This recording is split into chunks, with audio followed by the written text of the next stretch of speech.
right.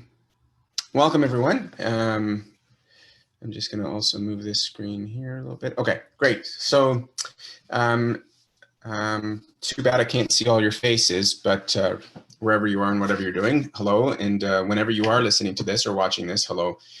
And thanks for having me back to come and discuss with you matters to do with gymnastics. And specifically today, probably one of the more common things that you as a coach may experience with your gymnast, and that is specifically a back-related injury stemming from a particular of a particular nature, and that is a spondylolysis or a spondylolisthesis. So we'll talk about what these two things are. But first and foremost, I mean, back pain in general is quite common in the general population. If you look at the literature, the second most reason someone visits a medical professional, any medical professional, is back pain. Number one is because they have a cold or some flu and they want to go see their doctor to make sure it's not strep or get some medication. So second to that is back pain. So back pain is prevalent in the population at large, but even within athletes, and specifically in a sport like gymnastics that requires such extreme ranges of motion, it's quite common. In fact, like the bullet point there shows, it's 65 to 85% prevalence in terms of women and men's gymnasts.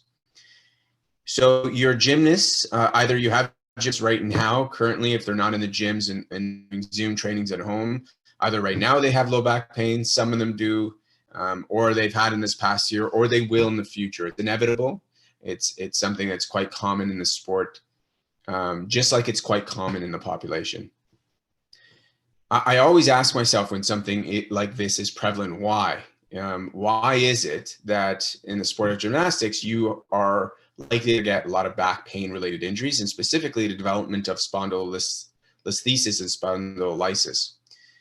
And I mean, it's kind of easy to understand why. You do really extreme ranges of motion, especially back bending. You do it repeatedly. And when they are doing their various different jumps or tumbling lines, there's a great degree of force they're putting through their body. So for example, what some of the literature shows, when a gymnast is doing a backward somersault, there's anywhere from 3 to 5.5 times of their body weight of force being pushed through their body. So all the elements of their body are having to absorb forces that are some 5 or 6 times maybe more than they weigh. And even when you're doing a swinging activity, like on bars, uneven bars, or if you're with a male gymnast on rings, even that swing is exerting a traction force on the vertebrae up to 9 times body weight. So there's an immense amount of load being put on the body when you're performing the various different skill sets and activities in gymnastics, and pair that with the fact that some of these are done in an extreme range of motion, like an extreme back bend. It's not hard to see why we have these kind of injuries manifest itself and why it's so prevalent. There are other things that complicate it as well. I mean, the sport of gymnastics is unique in that every 4 years the rules change. You know, it's not like I played university football. The rules of football are pretty much the same and have been the same for 100 years. In the sport of gymnastics, every 4 years, the rules somewhat change. And it also then changes for you as a coach, how you need to coach, what skills you need to coach, or how much of a certain skill you need to do, and how you then need to build your gymnast up. So literally every 4 years as a coach, you're getting a whole new playbook of how to coach, what to coach, and how to go about creating an elite gymnast or a successful gymnast, which is a hard task for you, because it's like a parent. No one, you never know. No one gives you a book on how to be a parent. You're sort of learning on the fly. And I would beg to argue that every 4 years you're learning on the fly how to be an effective coach, because the rules change. The other unique things about the sport of gymnastics is there's specific positions, specific skills that you sort of need to do, like, for example, the back bending. It's in various different skills.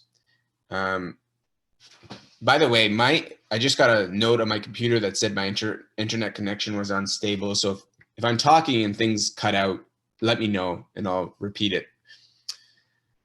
And then the last thing is, of course, in this sport of gymnastics, there's multiple different events that you have to train for, and there's a very dynamic nature to the sport. Again, with this sport, like I played football, you know, it's very rare you're going to be put into these really extreme positions, and if you do, you're almost all the time going to get injured. In the sport of gymnastics, those dynamic positions are always entertained by the athlete, constantly in every event, multiple times in the event, they have to put themselves in that position.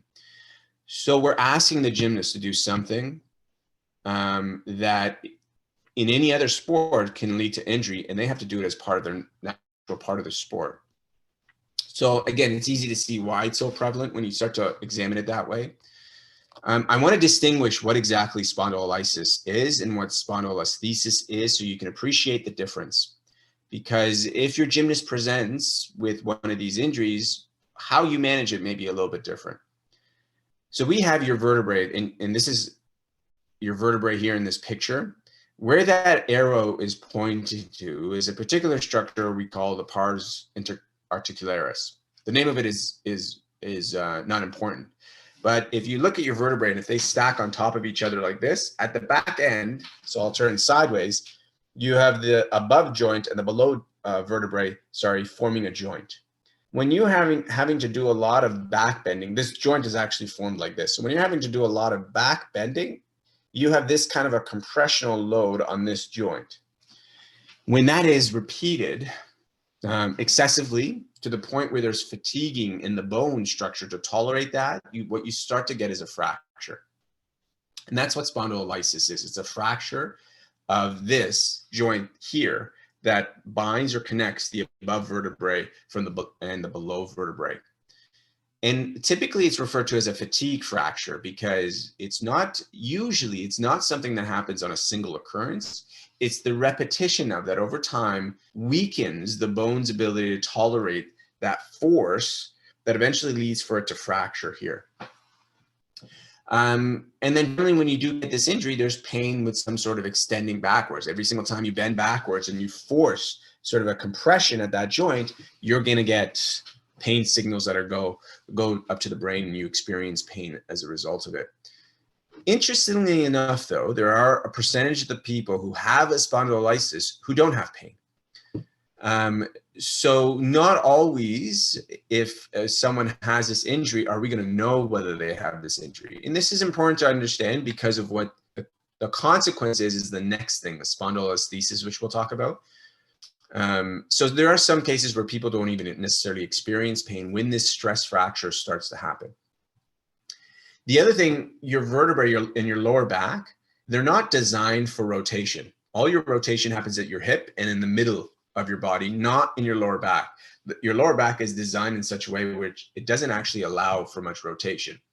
So if you're doing events, or I shouldn't say events, if you're doing activities that require extending backwards and then rotation, there's a lot of stress on this particular bone and joint of the vertebrae. And guess what? In gymnastics, you do a lot of back bending. And sometimes when you are having to do particular skills, let's say on floor, for example, you're not only extending, but you're doing rotation, which is the two combination of movements that your vertebrae in your lower back don't do.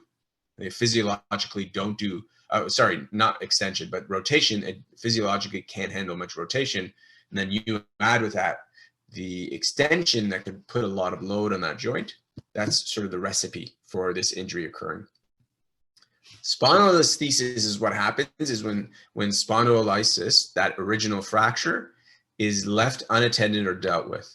The progression of it is you get a fracture, it breaks off, and then you actually have the sliding of one vertebrae over top of the other. See, this joint that normally would break its motion is now fractured. So now it can start to slide and move away.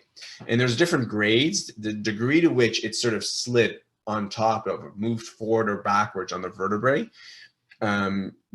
indicates the grade in which it has. And obviously the higher the grade, the more severe and the more issues the gymnast or the athlete will have, and also the more restrictions that will need to be put on the athlete. But you'll have that same sort of pain in the lower back area. You'll have pain with extending. Sometimes though, when this gets really bad, because of this gliding forward of the vertebrae on top of the other, we're now starting to affect the nerve roots and how they come off or out of the spinal cord. And so you now can have pain not only in bending backwards, but in bending forwards. You may even start to have some pain traveling down into the hips, down into the legs, because we got the nerves irritated as a result of this fracture. So this is typically a little more severe of an occurrence. And usually, if you visit a doctor, the suggestion is immediate stopping of activity. And in some doctors, they'll just say, quit your sport. And if it's severe enough, that may be a fair suggestion to give to an athlete. Like if we're dealing with a grade 4 or grade 5 where there's severe slippage, we're risking traumatizing the spinal cord in a really bad way. So in those kind of instances, you do sort of need to stop your sport, in this sport anyways, because of what it requires you to do and your inability to do them. So these are two different distinctions. One is just the fracture, spondylolysis. Spondylolisthesis, you have the fracture and now the vertebrae is starting to drift away. The fracture in spondylolysis could still leave this intact, but with a spondylolisthesis this is no longer intact. That bone here is fractured, it's gone away, sort of like the picture demonstrates or shows it. So much more severe and significant. Typically, where you'll find this injury occur is usually at 2 segments, and it's in the lower back area. And it's for 2 reasons, because we actually have a great degree of motion at these 2 segments into extension. So our body instinctually will use more this joint to move more. The other aspect of it is in the sport of gymnastics, when you're having to do something, for example, like this young gymnast is doing, if you can see in that image where most of the torque or most of the bending is having to occur right at that bottom of the lower back, which happens to be these 2 segments. So you typically see at these levels. And I'm going to argue that one of the reasons you also see it in this level is because a lot of gymnasts aren't developed or develop the prerequisite strength and range of motion in certain areas that leaves them susceptible, even more susceptible to it occurring at these levels, which we'll talk about as we go along. There are things that increase susceptibility, and the major thing is skeletal maturation. So you'll typically see this injury present in the prepubescent periods of gymnasts. So as the bones are maturing, their resilience to force can be less. And as a result, and plus on top of that, we can have secondary growth plates. As a result, they're more prone to having these kinds of injuries because they can't tolerate force well, and the growth plates haven't completely fused. All these things complicate it, and it's for that reason that typically in the 11, 12 to 14, 15 years of age is when when these injuries manifest itself. Now, sometimes they manifest at that point, but don't really become problematic until they're 16, 17. Usually they manifest themselves, and very shortly thereafter, they'll become painful. So, okay, so we know that's spondylolisthesis is spondylolysis. That's what happens. But why is it that it occurs? Like, I mean, if your body's meant to extend backwards and it's designed to extend backwards, why is that compressional load leading eventually to it fracturing? And the answer is very simple. It has to do with energy demands. So when in this demonstration, as we're going and extending backwards, right, and putting this compressional force on this joint here backward, if I have there's a degree of energy that's being exerted on that bone. If the bone can tolerate that energy, it may not fracture. And there's things that will have it increase its ability to tolerate that energy. One is not have so much energy be expended on it. And 2, make sure that the body is in general tolerant of energy, being able to tolerate energy. And this is a metabolic thing. This is a nutrient / hormonal thing. And this is one of the reasons why during the prepubescent and pubescent times, these injuries can manifest more regularly, because the body's ability to tolerate energy or its energy demands are most challenged. Right, as you're starting to go through puberty, hormonal changes happen. So your body's ability to manage things changes.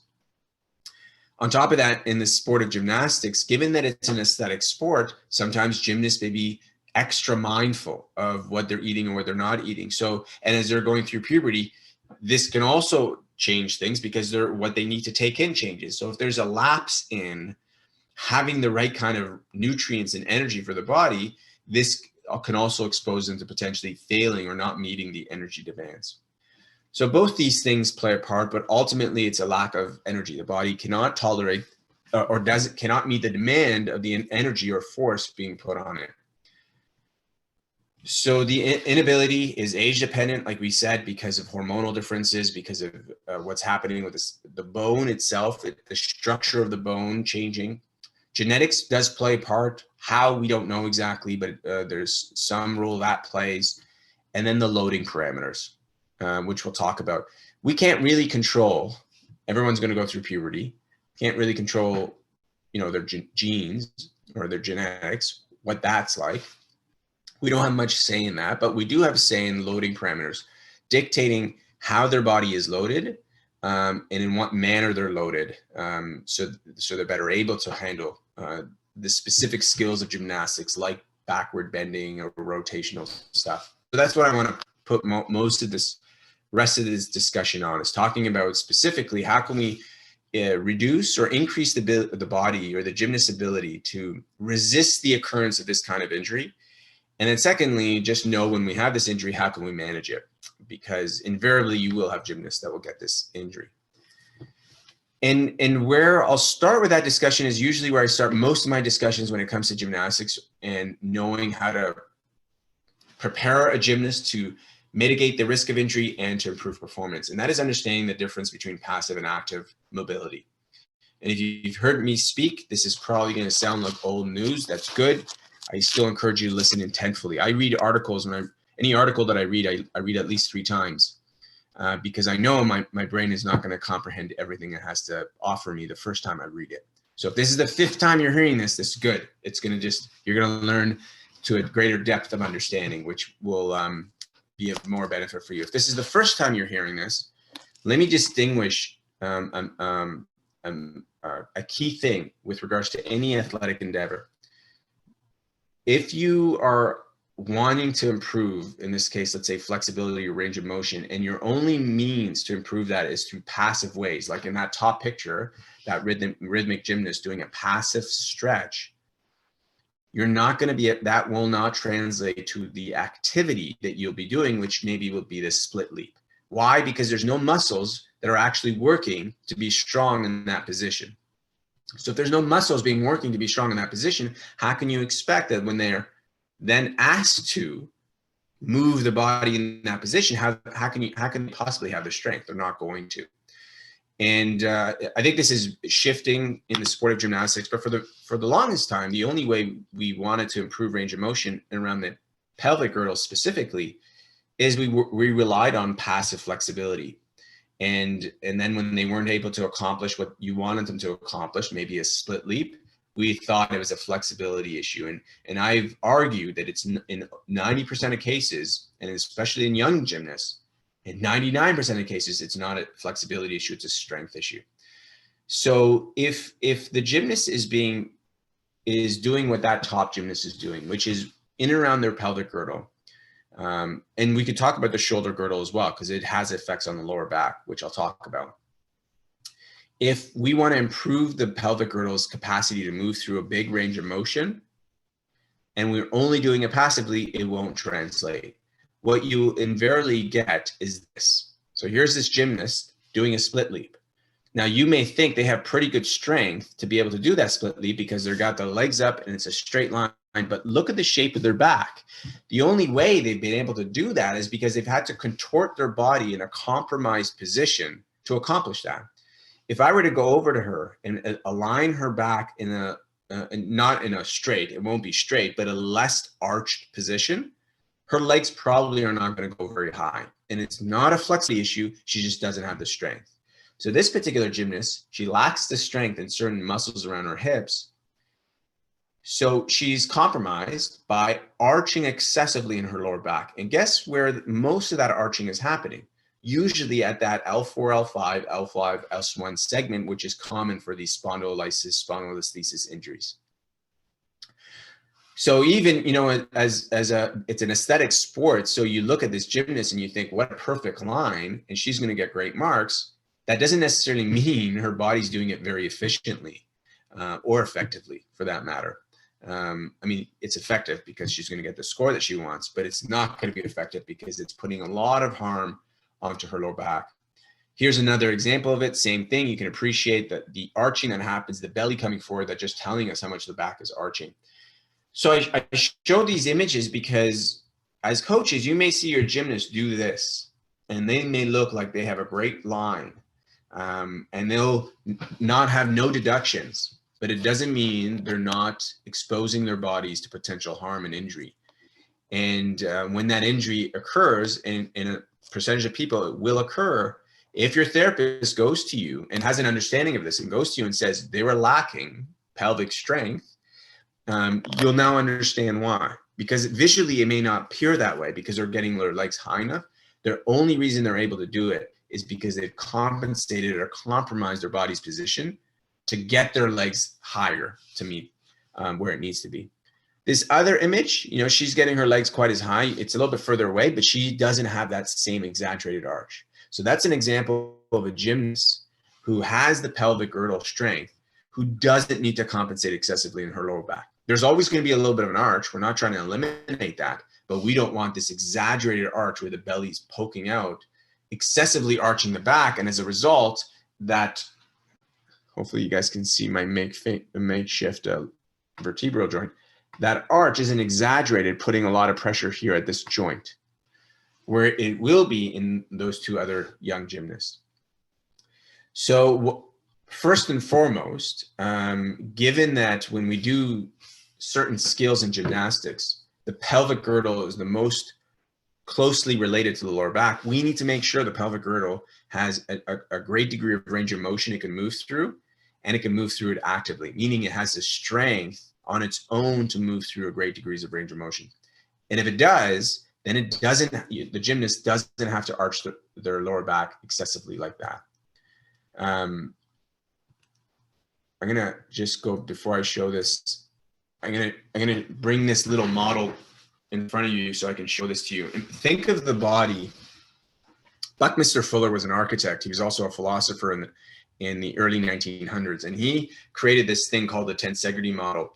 And it's used in architecture because all the geodesic domes that we have, like for example, if you go to certain sports stadiums, they have a dome, and the dome is nothing but a thin filament of a fabric that is able to withstand the pressure of all the snow that maybe is resting on top of it. And it's doing that because of this tensegrity model. And a tensegrity model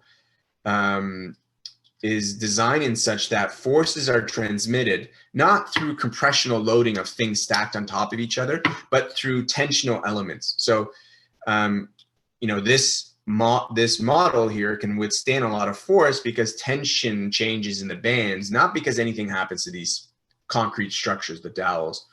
Well, scientists realize, and doctors and researchers realized over the course of the century, our body's designed the same way. Our bones aren't stacked on top of each other like a building is. Our bones, if these dowels are like your bones, they're floating in your body. And what allows for movement to occur, the movement of these various different bones, is the change in tension of these tissues in our body, muscles, tendons, ligaments, all these things. So if we develop really good range of motion and strength in our hip girdle, essentially what we're doing is we're making sure the system can go through its movements, in this case a split leap or back bend, without excessive load being put on any one structure. But if all of a sudden we have an area of the body, in this case the pelvic girdle, not have the needed strength or range of motion, it's like me taking this band and doing this. I can still move, but I don't know if you can tell, but it's a little more labored for me to move, first off. And if I keep yanking at this, something is going to tear, and it won't be where I'm holding it. So that's what happens with, and this is the importance of having really good pelvic girdle strength, because if we can increase the range of motion actively in the pelvic girdle, we're, by virtue, without having to touch your back, we're decreasing the energy demands or the loads that are being put on the back. So first and foremost, as gymnastics coaches, we need to do that. We need to increase the gymnast's capacity to move actively and freely on its own through more and more ranges of motion, if we want to reduce the likelihood of this injury happening. The other thing that we need to do is we need to understand how to modulate loads and how to load gymnasts appropriately. And every gymnast is going to be unique and different because every body is unique and different. So, which makes it challenging for you as a coach, because it's hard to coach every, individuals.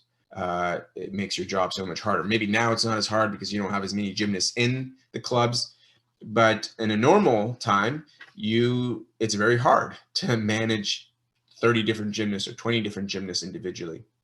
On top of that, this is a year-round sport. You literally only have 2 or 3 weeks off a year.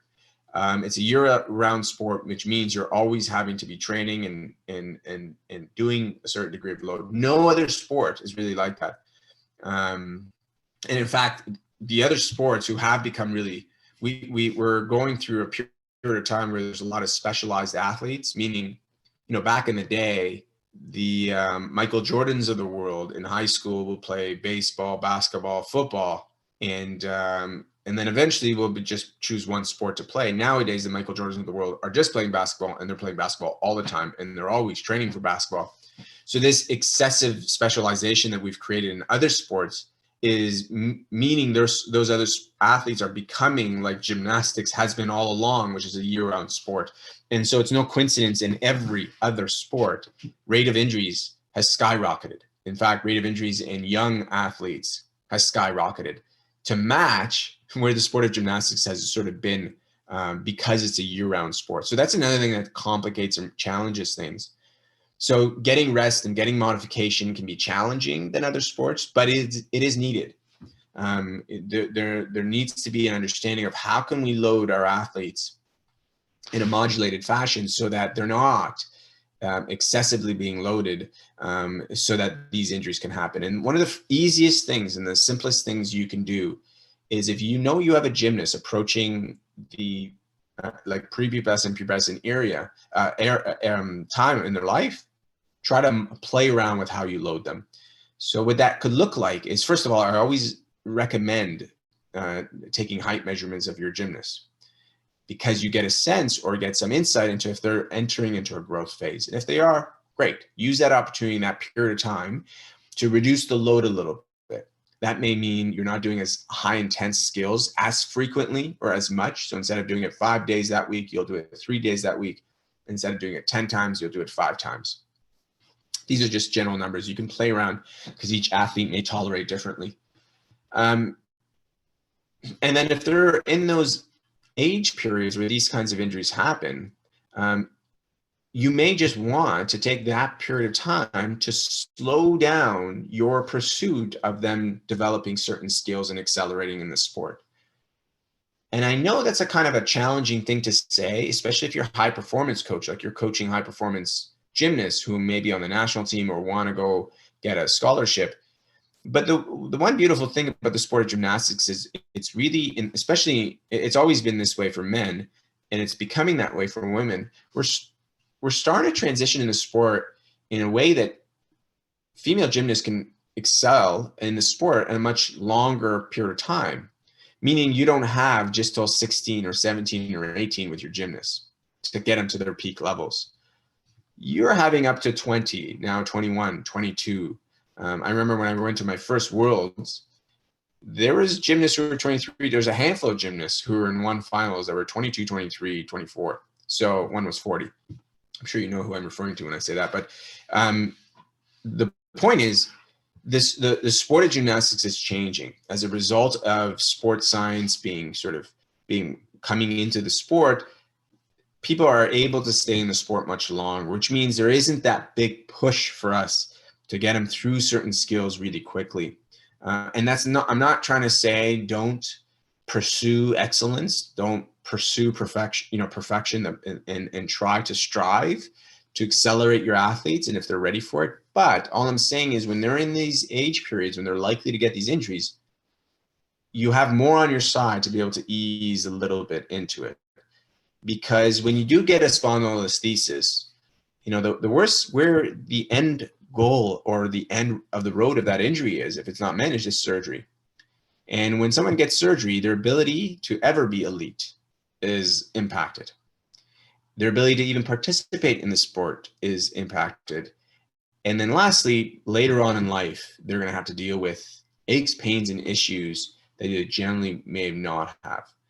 And that's the price you pay to be an athlete. So, that just comes with the price of admission into being an athlete. But if we can minimize those adverse effects on these people later on in life, I think it would be worthwhile to do. So managing or modulating load is really critical. And this is where you can get a little creative. But most importantly, what the best thing you can do, and the simplest thing you can do, is in and around growth and in and around maturation, just undulate your loading. If normally as a coach, you're consistent with your loading, or you have this sort of growth you do like this, maybe you want to introduce some undulating. So some weeks it's normal, some weeks it's less, some weeks it's normal, some weeks it's less. Or maybe you have 2 or 3 weeks where you build up, and then 1 or 2 weeks where you build down, and then 2 or 3 weeks where you build up. These kind of methodologies have been used in sports performance and every other sport quite successfully. So it can be used in the sport of gymnastics as well, as long as you use it to your advantage. And the reason why I say that is because I know for gymnastics, because it's a year-round sport, sometimes it can be just like this constantly the whole year until they get those 2 weeks off. But we could be much better at undulating loading a little bit to minimize the occurrence of this kind of injury. And on top of that, we're conditioning the athletes to be able to go from low intensity to higher intensity back low without a disruption to performance. One of the things that happens because it's a year-round sport is the gymnast has any period of time off, they come back, they feel completely discombobulated. This is a theory, but my theory is if a gymnast develops the capacity to undulate their loading a little bit, maybe you get less of that. So they're able to bounce back really quickly from periods of low volume or low intensity. Okay, moving on from this. So we're just going to watch these videos for a moment to look at a couple of tumbling lines or skills just to appreciate the kind of loading that happens on the gymnast when they do it, and how, if you increase strength in some of these pelvic girdle muscles, we can potentially lower it. So here's like a very common tumbling line. You can see the amount of arching that's happening. Now, part of that skill requires that the gymnasts keep their eyes on the ground, for example, as they're swinging their legs over top.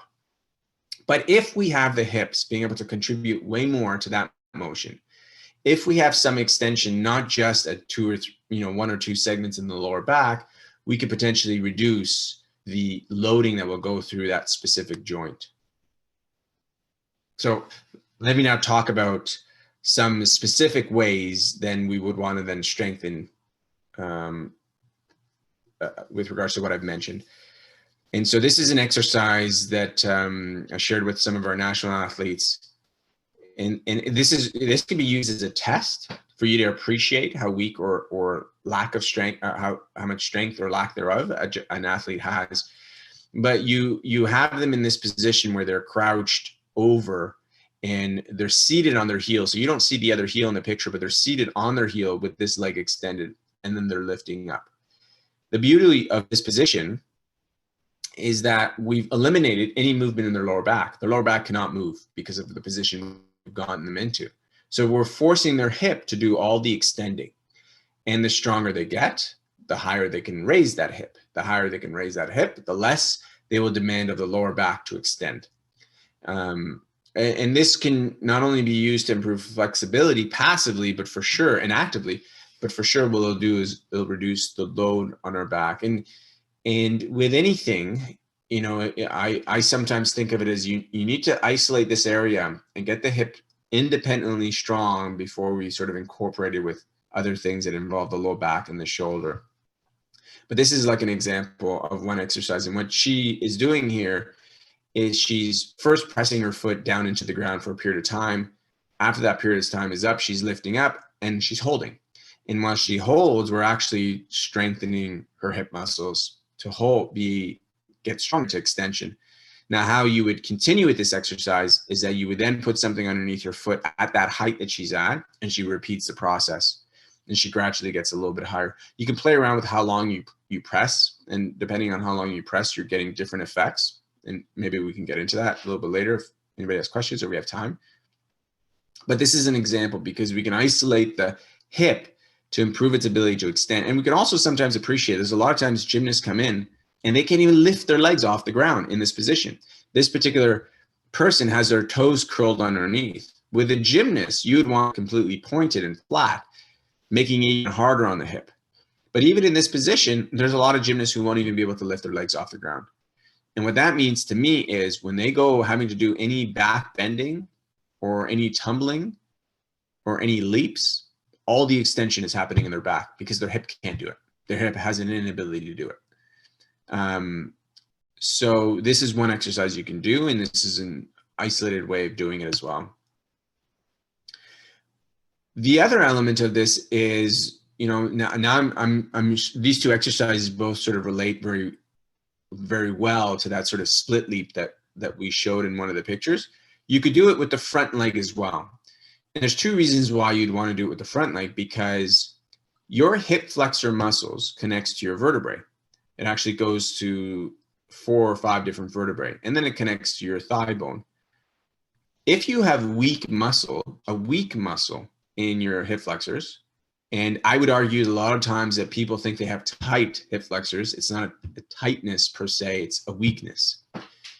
But if you have a weak hip flexor, when you go to do something like split leap, like in this case, having to kick your leg up, and you don't have the strength to do it, what happens is you pull on the vertebrae, causing arching, even more arching to happen because the muscle is pulling at the vertebrae and it arches it.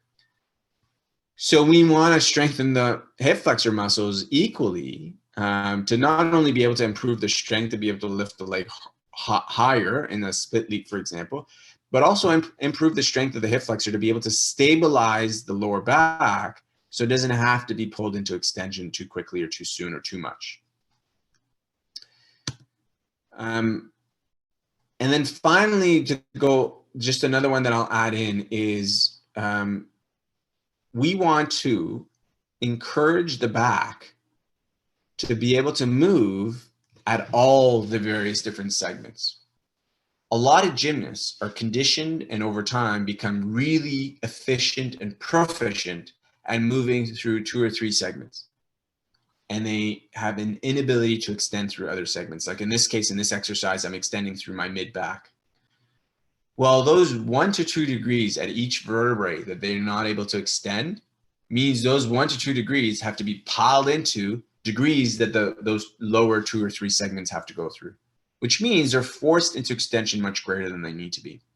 So another way we can try to mitigate it is actually improve the tolerance of other segments to extend. What I mean by that is increase the strength of other segments to extend. So just 2 or 3 at the bottom don't have to extend.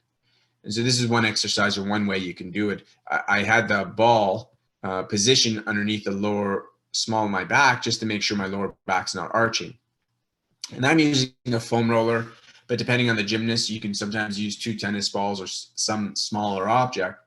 And what I'm doing is, while I'm keeping my lower back in contact with that ball, I'm forcing my head and shoulders into extension. And obviously, I'm forcing that to happen at the segments that are around the foam roller. And much like I did with the other exercises, I can then do some of this isometric loading where I press my elbows into this person's hand. And then after a period of time, I'm able to extend even further because of stimulating muscles around that joint. So then I extend a little bit further. And I'm doing this actively. So I'm actively trying to push myself back. I'm not letting myself just drop. And in doing that, I'm strengthening my muscles in my middle back to extend more. So when I do a back somersault, for example, now I'm getting more extension through more vertebrae, so there isn't as much of a demand through my lower vertebrae. And then lastly, another thing that we can do is, I mean, the sport of gymnastics is dynamic. So I'm not a huge proponent of doing static type strengthening, although they do serve a purpose. And in this case, this is one example. Breathing diaphragmatically. So your diaphragm, which is responsible for, your breathing, it's the primary muscle responsible for breathing. it's connected to every core muscle. It's connected to your hip flexors. It's connected to your pelvis. So it has huge ramifications to what's happening in our midsection. And most gymnasts are very dysregulated in their ability to use this muscle. Why? Because, you know, when you breathe heavy, you can't use this muscle as much. And so if you're not aware of it and you've been in a sport at a very young age, you just lose cognitive ability to know when to use it. So you just rely on your chest. Secondly, you know, everyone's on computers, on phones, and the stimulus of these things creates a sort of this heightened sympathetic response that triggers a fight or flight response in our body, which instinctively takes us away from using our diaphragm. So doing something as simple as diaphragmatic breathing, like this image is trying to show a book on the belly, and when the person breathes, just the book moves, nothing else moves, not the chest, can help start to regulate the behavior of all the core muscles. So we're not necessarily strengthening anything except the diaphragm, but what we're doing is regulating the behavior of all the other core muscles. It's like if the diaphragm works well, everyone else can sort of just toe the line a little bit better. But there's other types of loading and strategies you can do where you train someone to improve their core stability isometrically, so they become cognitively aware of being able to engage certain core muscles in a very static way. And research shows that translates into just having better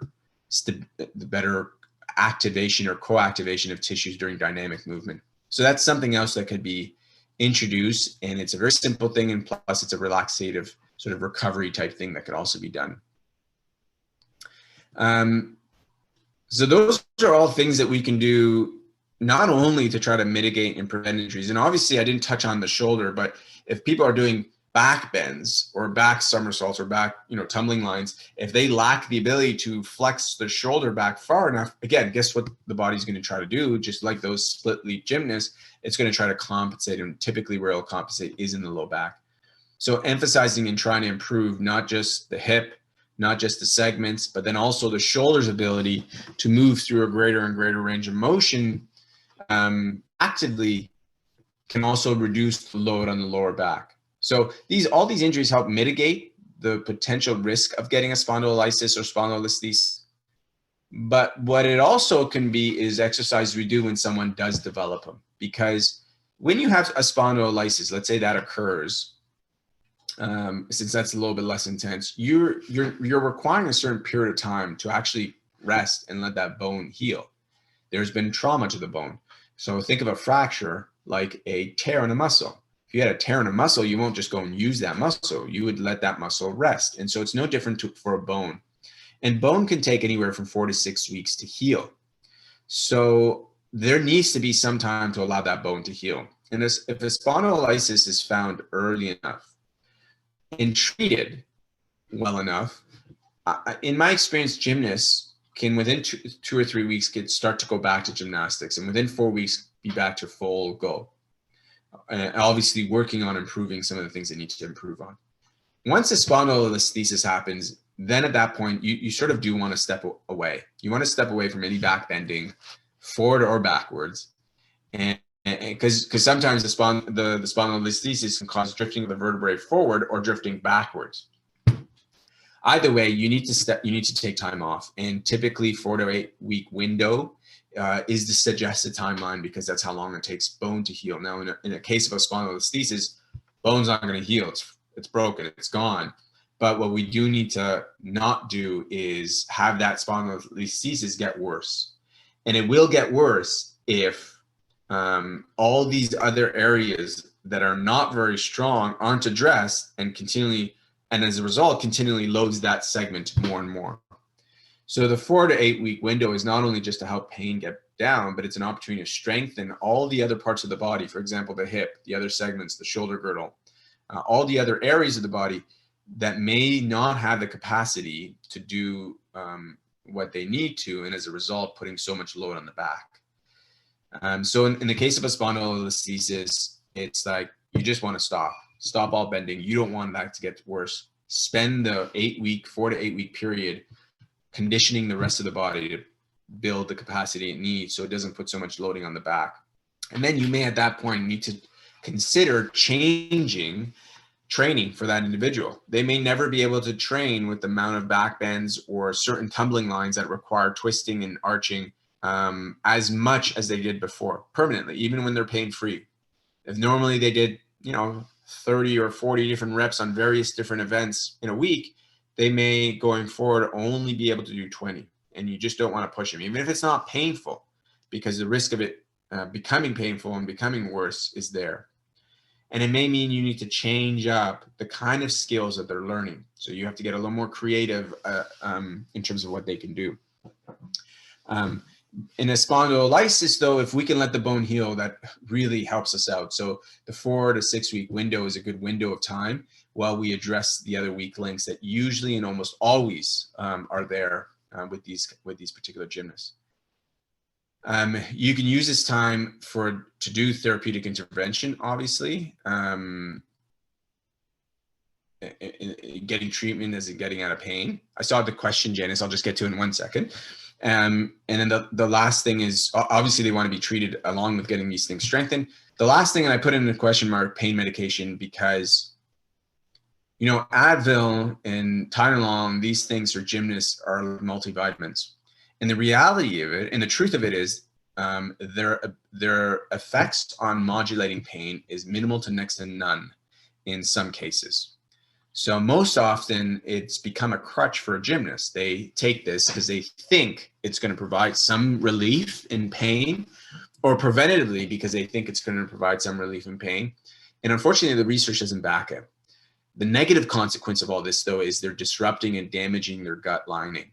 And in damaging their gut lining, they're damaging their body's ability to absorb nutrients.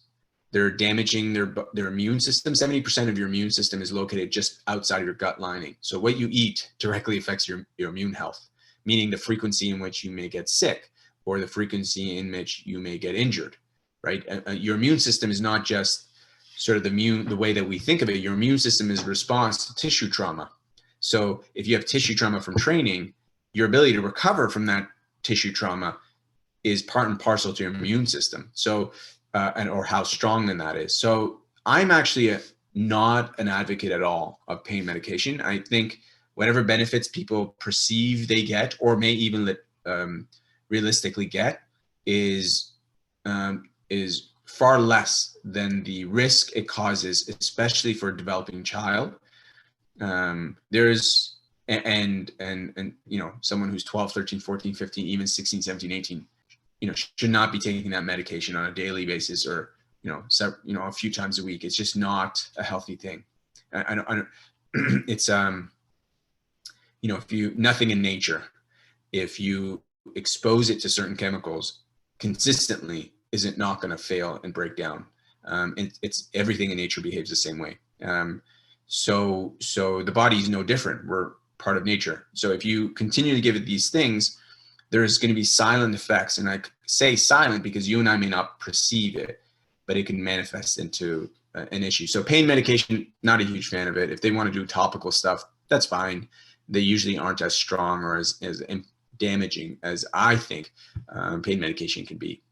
Especially the other aspect of this is if they do get any relief, there is a adaptation that happens. So the dosage isn't enough. So then the next thing that happens, they're taking higher and higher dosages, obviously.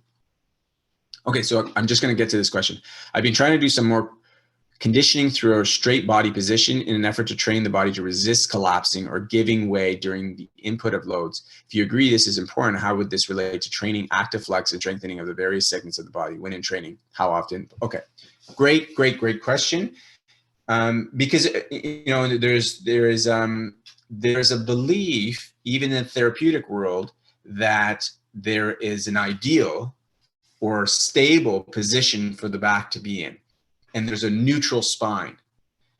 And I'm going to be a little bit critical of people, but I think sometimes people don't think critically, because as an athlete, aside from when you're standing and breathing, when in the world are you ever in a neutral spine? You're not.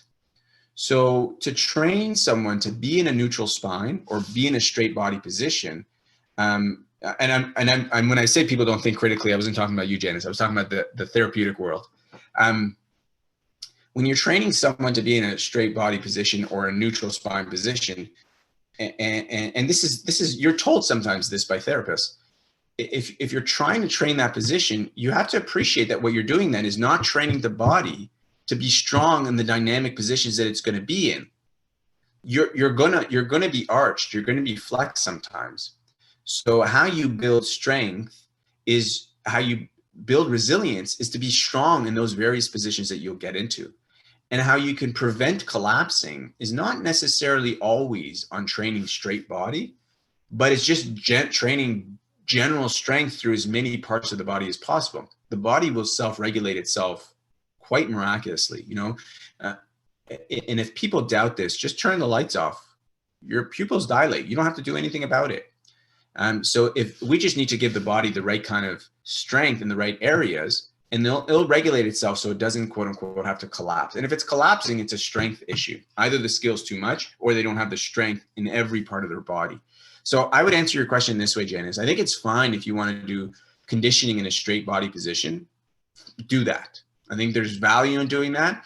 Equally, there's value in strengthening to be in not a straight body position.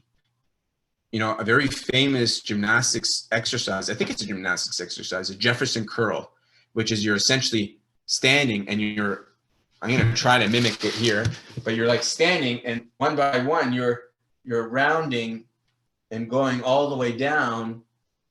I'm just going to go quickly all the way down. And sometimes this was used to improve flexibility, but if you do it smartly, which is try to go slowly, one segment at a time, what you're doing is you're increasing strength of each segment to tolerate load while it's flexing.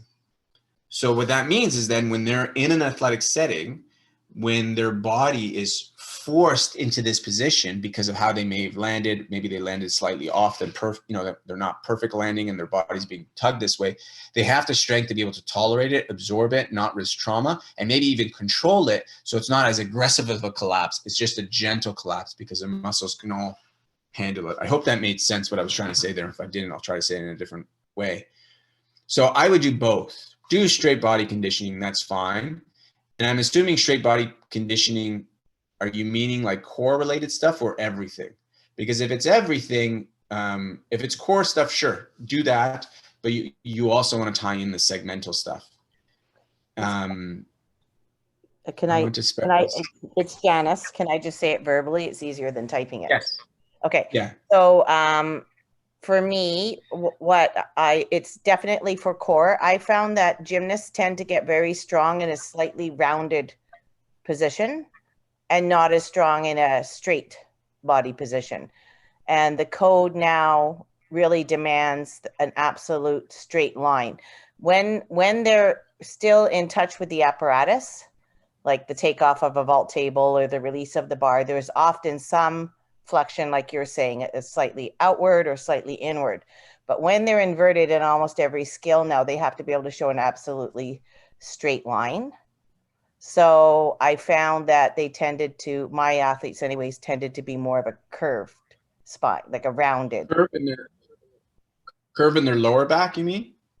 No, just not really. More upper back. More upper back. Okay. It's how we used to train handstand, maybe even like 15 years ago. And a lot of bar work tends to bring athletes especially male athletes, fairly rounded shoulder if we don't train actively strength and flexibility to work the other direction. Mm-hmm. So for me, it's a matter of understanding what is a straight line and being able to hold that very rigidly, because they will be, say, flipping and twisting while doing that. And can they hold a pencil straight line and resist force? Yeah. So, and this is the beauty of the sport of gymnastics, because it's an aesthetic sport, you get scored by the visual that's required of you. And like Janice said, like 15 years ago, how it was taught for a handstand to be done, which with a really hollow chest, that went against physiology. It went against how the body optimally would have gone into that position. But now, they require different visuals. So you sort of have to accomplish the aesthetic intent of what's required in the sport. And so if that's the case, you need to condition and train for that. And in the case of the upper back, you would benefit, since we're talking about spondylolisthesis, spondylolysis, back issues, the more you get this extension out of the back, the better. Your upper back, I'm saying, the better, because it just takes the load off your lower back. So if what you mean by straight body is trying to get the upper back in the more of an extended position, I'm all for that as it pertains to the lower back. It's just going to help it out. So by all means, do it. I thought you were talking about the lower back when you were talking. Yeah, no, not so much lower back. More upper back, I would say. Yeah, so that's like what you would need to do for the upper back. You would want to and need to strengthen it actually to be more like this as opposed to like this, because you know your spine is shaped like an S, and it's shaped like an S architecturally to be able to deal with gravity. So if all of a sudden we create more of a curve in the upper back, your lower back has to match that. It has to match that just to balance things out, so it gets a greater curve. So if you're addressing the upper back by trying not to be as hollow or rounded and more extended, it's never going to be straight because it's not designed that way. But if more extended, that's wonderful because it takes the lower back out of so much of an extension. So yeah.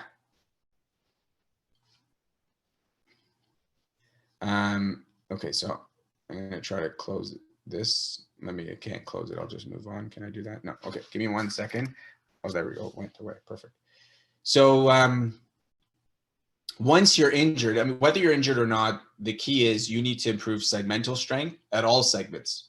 At the segments where there's injury, but more importantly, all the other segments that may not be moving as well, and that's putting too much load in the lower back. You 100% need to address the hip stuff. And that's why I showed some pictures and demonstrations of a couple of easy exercises, because it's the closest related area of your body to your lower back, which means we'll have the greatest return on our investment. And then the shoulder is the other one. So if I was to name 3 areas, you just need to improve strength and resilience and tolerance to load. It's in those 3 areas.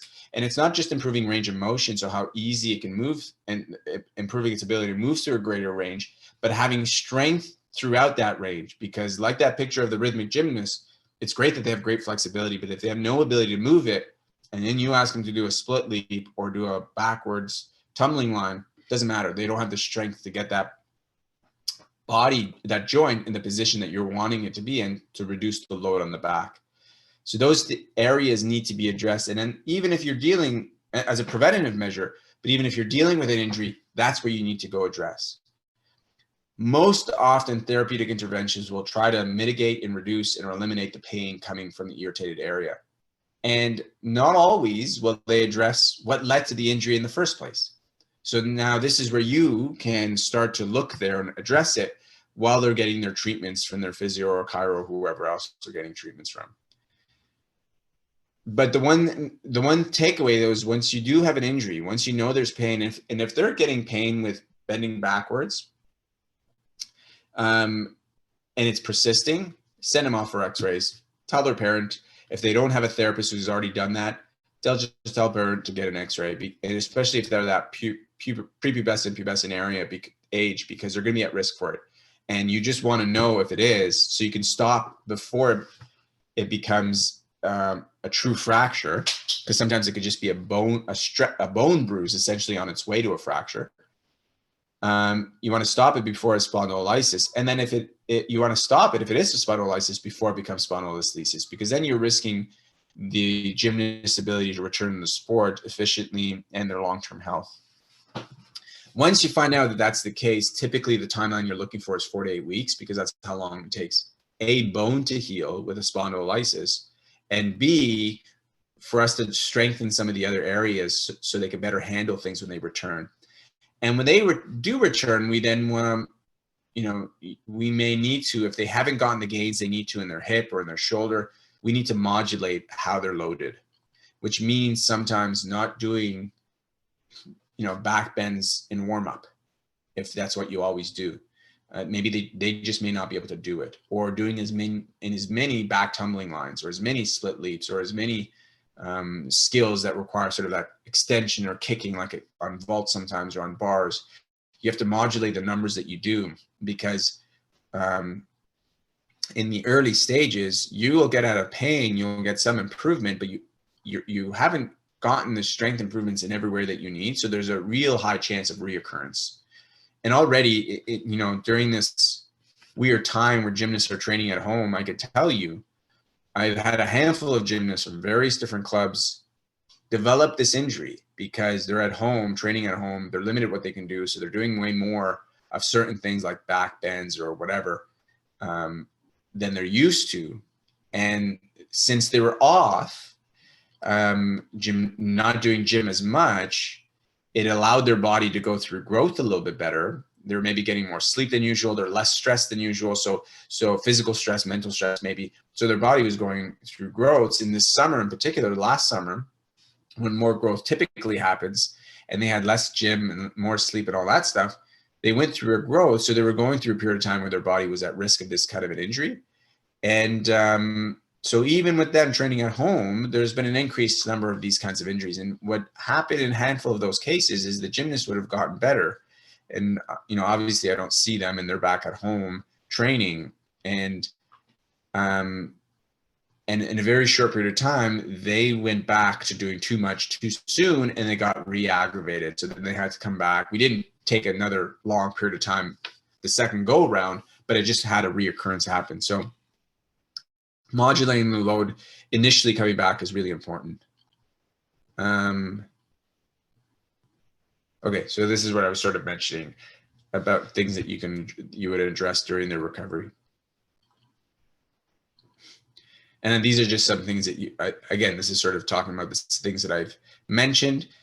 If the injury has occurred, or if they're in that age period where the injury can occur, trying to modulate the loads would be good on your end to try to reduce the likelihood of it happening, and as well as how frequently they do certain high impact skills that loads that area, like extension and rotation.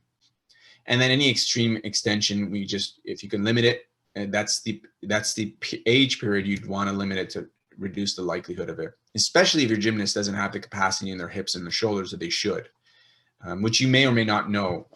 Sometimes you may know, and sometimes you may not know that your gymnast doesn't have it.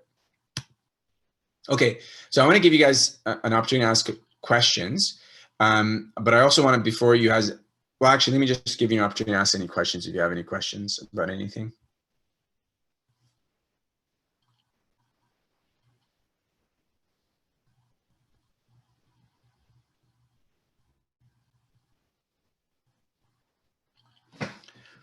Okay, so while I don't know if you guys are thinking of a question or have no question, but anyways, I'll take this opportunity to talk some more and say that, a question I think came in. What about dietary and anti-inflammatory foods? That will for sure help things, since energy demands is an issue, especially when they're pubescent or going through puberty and there's hormonal changes. There's an energy that the healthier they can eat, the better. And by healthier, I mean generally they're eating a lot of good fats, they're eating good proteins, they're not eating tons of sugary carbs. They're just having good food. Good food typically is something that you get out of the ground or in nature. If something disintegrates in your mouth in a matter of 30 seconds, that's not natural. There's lots of chemical additives, and that's not real food. So not only will it kill your teeth, but it's not going to be very healthy and nutritious for you. So generally, yes. I don't think there's any specific, like you can talk about specifics, like when someone's injured, sure, you may want to increase vitamin C intake for this reason, or calcium for this reason. But it's very difficult to manage what the body does with those particular supplements if it's dysregulated to begin with. So the very simplest thing to do is just make sure they have a very healthy diet, as healthy as possible, and full of, like I said, lots of vegetables, lots of healthy fats, lots of good protein. And then outside of that, if there is a supplement that I would say would be beneficial, it would be vitamin D. Vitamin D acts more like a hormone than anything else. And what I mean by that is a hormone is like this. You get, for example, cholesterol is a hormone, and it goes to like 17 different things and causes reactions in those 17 other things that causes reaction down the line. That's how hormones behave. And vitamin D is like that. Vitamin D goes to like several different things in the body and causes a reaction in those areas of the body. So what that has led us to understand is that vitamin D is vital to the health of all systems of your body, every single system of your body. I can go through, I have this sort of immune health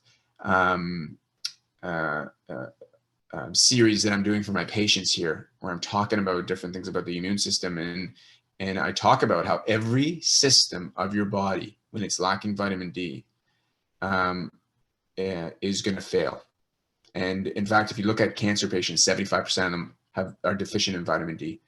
And unfortunately, during this time, what everyone's told to do is be inside, which may serve a purpose in some people's eyes, but for the health of your body, it serves no purpose, because we are deficient in vitamin D to begin with, being in a northern climate country.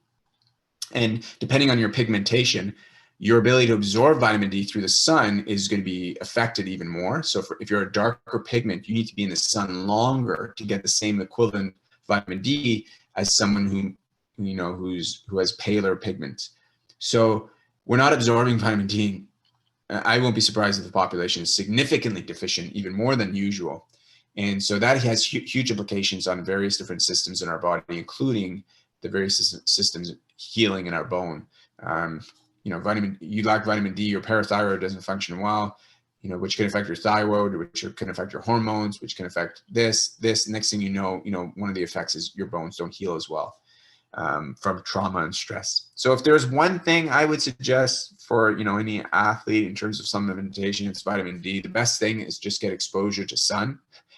And the next best thing is find some liposomal, meaning it's with some fatty tissue, vitamin D drop, for example. I prefer drops over capsules. So that's the only other thing. In terms of anti-inflammatory foods, again, it gets a little bit complicated because every individual is a little different, and I'm will be stepping outside of my field of expertise, so I can't speak as confidently.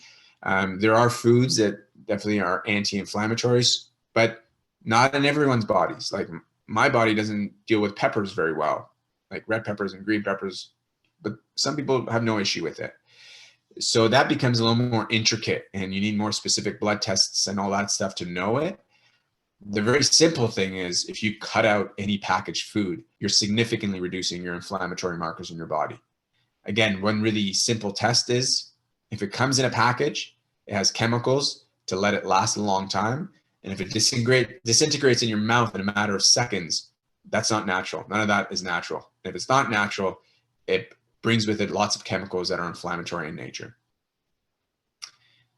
Okay, next question. I teach at the recreational level. The athletes don't typically have large loads, but some are especially bendy. How important would the segment conditioning be?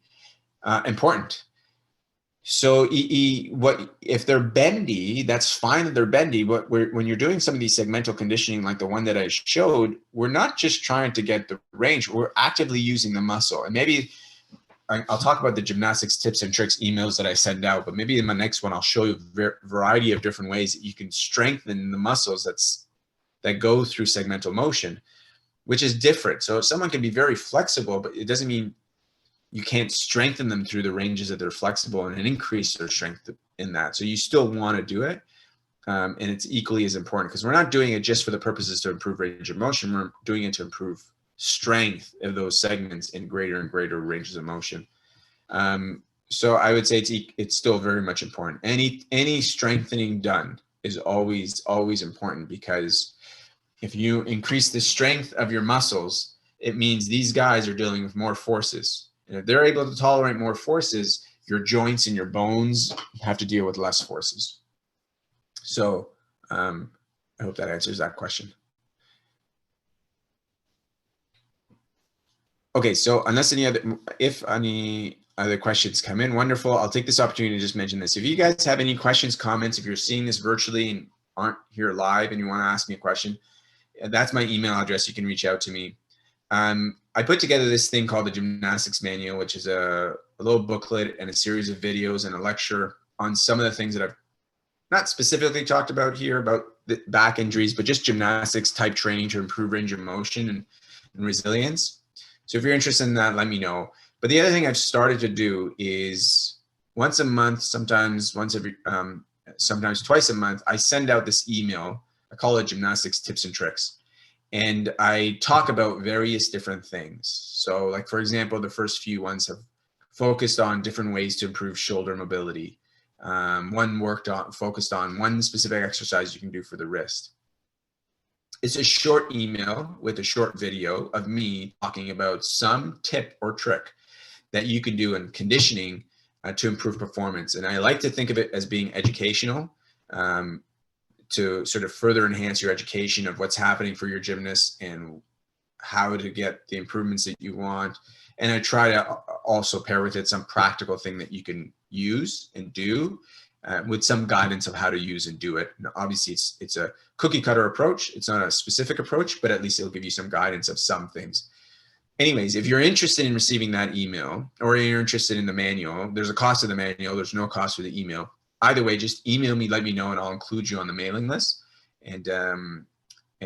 So I just wanted to let everyone know about that. It's not going to be some long form discussion like I have done here with regards to spondylolysis or spondylolisthesis, but it'll be a short 5-minute video on something you can do with your gymnast. Okay, I think there are no more questions, so maybe I'll and if there's one being typed in, it can come in before I say this, but I'll just take this last opportunity to say thanks to all of you who are here live to listen to this, and then who may listen to this later on or watch this later on recorded. And thanks to Gymnastics British Columbia for giving me the opportunity again to be with all of you.